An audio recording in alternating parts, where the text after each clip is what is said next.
eu queria convidar, né, a senhora Cristina Pinheiro, né, que é coordenadora estadual do movimento ODS, né, e também queria convidar o Pedro Viana, o senhor Pedro Viana, idealizador do projeto Bike Myself, disseminando os objetivos sustentáveis, né, em viagens e rotas de bicicleta, né? Então, hoje a gente tem a oportunidade de ter vocês aqui e trazer esse mundo, que é esse mundo dos experimentos da vida real, para a gente juntar com as nossas expectativas acadêmicas. Sejam muito bem-vindos. Obrigada. Bem, eu vim falar aqui dos Objetivos de Desenvolvimento Sustentável, embora a professora antecedessem esses objetivos, foram os Objetivos de Desenvolvimento do Milênio, que acabaram e continuam ainda desconhecidos por algumas pessoas. A gente tem um novo desafio. Se a paz parece utópica, né, se é um tema difícil, né, da gente conseguir acreditar que podemos fazer algo, imagina terem 17 objetivos, cujo tema parece bastante utópico, né, que é erradicar a pobreza, ter paz, segurança, que é o que todo mundo deseja. Nós tínhamos 8 objetivos, 8, e o Brasil teve um período, né, que ele foi referência no combate à fome. Mas, ainda assim, nós ficamos assim, inquietos com isso, porque também somos o país que mais consumimos agrotóxico. Que fome é essa que eu estou matando? Ficamos devendo a meta da mortalidade materna, que no finalzinho a gente começou a correr com um monte de programas do governo para tentar correr, só que vidas, né, precisam ser planejadas, porque, assim como quem tem fome tem pressa, né, na saúde não é muito diferente, né?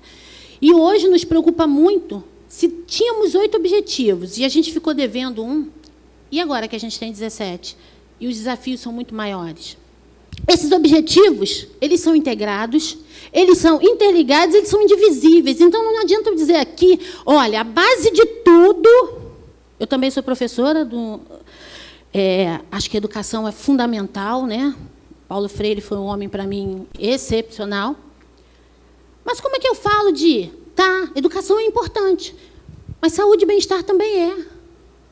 E como é que eu falo de aprender? Quem está passando fome não consegue nem ter concentração, gente. Às vezes, a merenda escolar é o único alimento que aquela criança tem no dia. Eu não sei se alguém aqui já passou fome. Eu não consigo ficar um dia inteiro com fome, me dá uma dor de cabeça. Eu quero comer a primeira coisa que está na minha frente. Pode ser até uma pessoa. Imagine uma pessoa com fome, uma criança que, por si só, já não tem concentração com fome. Chega na escola, não tem merenda escolar de qualidade. Então, a gente entende que o processo ele é...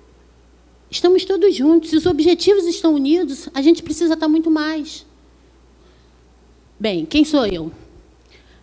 Eu faço parte de um movimento que nasceu em 2004.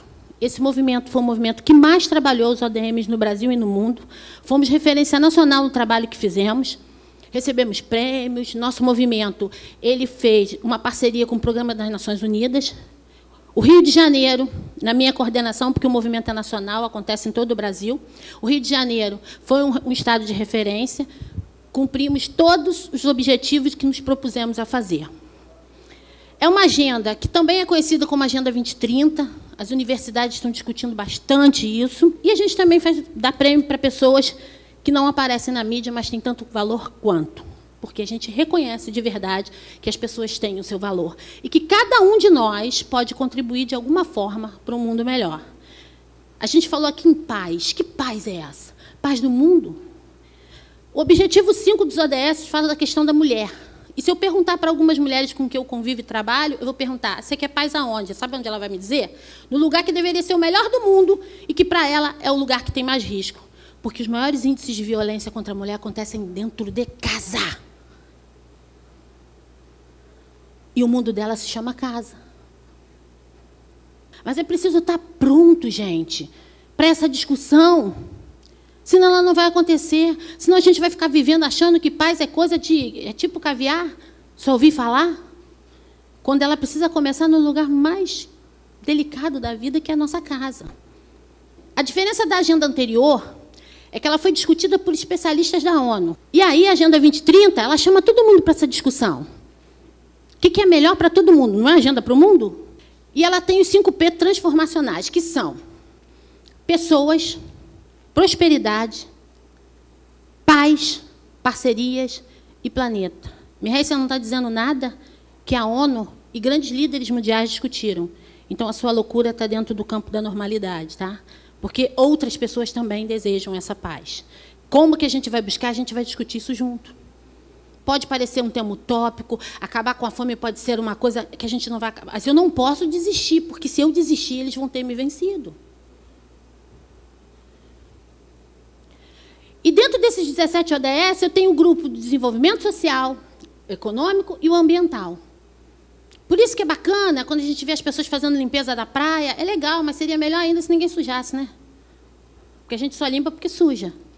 E aí, hoje de manhã, eu disse assim, a gente está avançando, talvez na tecnologia, sim. Mas a gente regrediu bastante nas relações humanas.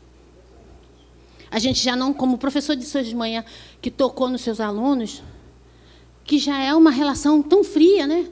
As pessoas não se tocam mais, não se falam mais. Eu vou sempre dizer, eu sei, aqui tem o meu amigo que defende a questão ambiental e eu também, mas eu ainda, sim, quero fazer nascer nas pessoas esse desejo de olhar no olho e discutirmos juntos uma questão que é nossa. A gente não discute mais as nossas relações amorosas, a gente briga mais do que se ama. E a gente precisa amar mais esse planeta, gente. Está faltando amor. Porque só com amor a gente vai ter paz. É simples. Não precisa ser especialista para entender que, para ter paz, a gente precisa dar mais amor. E é a única coisa que eu conheço que, enquanto mais a gente dá, mais ele aumenta. Bem, eu acho que a violência armada e a insegurança têm um impacto destrutivo no desenvolvimento dos países, afetando o crescimento econômico e, frequentemente, causando sofrimentos que podem durar gerações. Violência sexual, crime, exploração e tortura também são comuns em regiões onde o Estado de Direito não está estabelecido. E o professor de manhã falou isso muito bem. O Estado ele é fundamental na construção desse processo. Não podemos eximir o Estado, mas também não podemos sentar e deixar que tudo é a culpa do governo. Enquanto eu sento e fico me lamuriando, eu preciso encontrar pares para que a gente possa, juntos, descobrir de que maneira a gente pode dar a nossa contribuição, mesmo que pequena. Então, nós já entendemos que, como eu não posso fazer com que a aplicabilidade de todos esses objetivos aconteçam, eu tenho o compromisso de divulgar essa agenda e falar dela em todos os cantos. Quem são os atores responsáveis pela implementação dessa agenda? Todos nós, gente. As academias, o terceiro setor, o setor privado. Eu faço parte de um movimento de voluntários de vários segmentos sociais. Sou gerente geral de uma empresa, da empresa AIPA, da área comercial.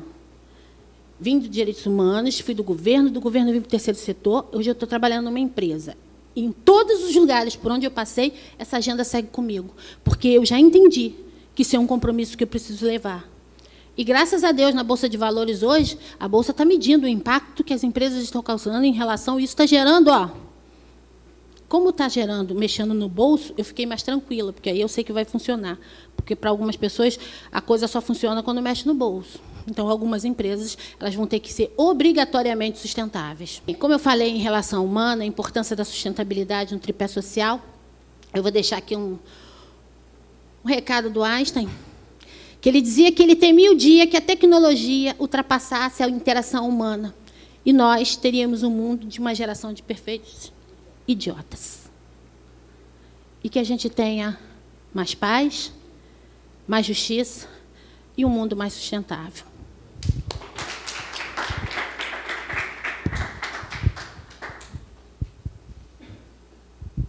Fala, pessoal. Pedro, Viana. Depois dessa aula aí vai ser um pouco complicado, né? Mas, enfim, eu vim aqui, na verdade, para compartilhar um pouco sobre o meu projeto Bike Myself, né? Que o que eu faço hoje são rotas e viagens de bicicleta, né? Expedições, exatamente para disseminar o que são esses ODS, né? Que ela falou um pouquinho do como é que é o formato da agenda, como é que são esses ODS, quais são esses 17. E aí eu comecei a pensar, como que eu vou conseguir ter bagagem ou logística para encontrar esses projetos? E aí que veio a questão das parcerias. Então, eu comecei a pensar, como que eu vou mostrar para as pessoas isso? Então, comecei a aprender a trabalhar com produção audiovisual, né? E consegui, primeiro fiz uma parceria com uma organização que depois virou um trabalho.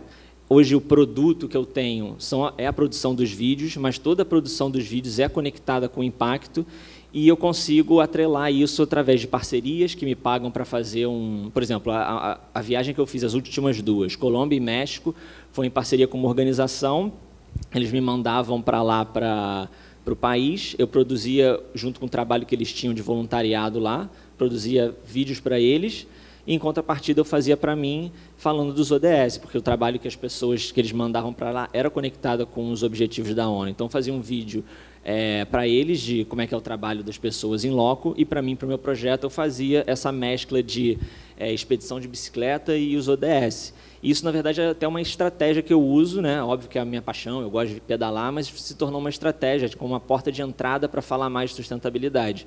Porque a minha ideia é falar para pessoas que não têm noção. Como a gente viu ali a pesquisa, muita gente não sabe o que é. E o nome Objetivos de Desenvolvimento Sustentável da ONU assusta um pouco, principalmente pessoas novas. Eles falam, nossa, ONU, isso é muito grande. Eu só sou uma pessoa que nem sei, tem gente que nem estudou na faculdade, nem sabe. Então isso não é para mim. Mas não, tipo, é para todo mundo. E exatamente pensando nisso, né, dessa última expedição que eu fiz, esse trabalho com essa organização, eu voltei para cá. Aí pode passar, são um pouco das fotos das viagens, dos momentos. Eu voltei para cá, para o Brasil, e conheci um projeto chamado Projeto Colabora, que é uma plataforma jornalística, né, em que eles falam de sustentabilidade, não só ligado ao clima, que as pessoas conectam muito sustentabilidade com o clima, mas a agenda mostra isso para a gente como a sustentabilidade pode ser muito mais. E eu montei para eles a gente fez uma parceria, né? Eu chamo tudo de parceria, porque, embora seja um trabalho, a gente faz as coisas juntos. Então, quando a gente faz junto, conversa, troca ideia, vê como é que vai melhorar, eu chamo isso de parceria. Então, a gente está fazendo essa parceria, é uma websérie, né, chamada Pedalando até 2030, em que, em 17 episódios, eu contextualizo de bicicleta um percurso na cidade, falando um pouco do objetivo em questão, e entrevisto uma pessoa que está trabalhando com algum desses objetivos. Então, a ideia dessa websérie é exatamente aproximar um pouco as pessoas desses objetivos. Por exemplo, você pensa, vida sobre a terra. O que eu posso fazer? Por exemplo, você trabalhar contra o tráfico de animais, você está impactando a vida sobre a terra. Então, é isso. A ideia da série é exatamente isso, é trazer próximo para a pessoa e mostrar exemplos de pessoas que trabalham. Então, eu tenho buscado muita diversidade de background da pessoa, de onde ela vem, o que ela faz. Então, tem gente que tem projeto, tem gente que tem organização, tem gente que estuda, tem um projeto de doutorado ou mestrado, tem gente que tem uma ação na sua comunidade. E a série vai passar de 15 em 15 dias, né? E aí, por enquanto, o que eu tenho para que as pessoas que tiverem interesse de seguir é o Instagram do Pedalando até 2030. Né? E aí tem, quem quiser ver os vídeos das outras expedições, tem no YouTube ali do Bike Myself, e também no Instagram algumas fotos. Então era isso, tinha pouco tempo, né? Eu acho que está nos 15 minutos. A ideia era meio que mostrar esse trabalho, né? Se não dá para contar as histórias das viagens, senão ia ficar aqui mais 2 horas. Mas aí quem quiser conversar comigo também depois, eu vou estar aqui. E quiser ver pela internet, tem os links e tudo mais, tem um pouquinho das histórias assim que eu fui produzindo, sempre com a câmera junto e tentando compartilhar com as pessoas. Obrigado, gente.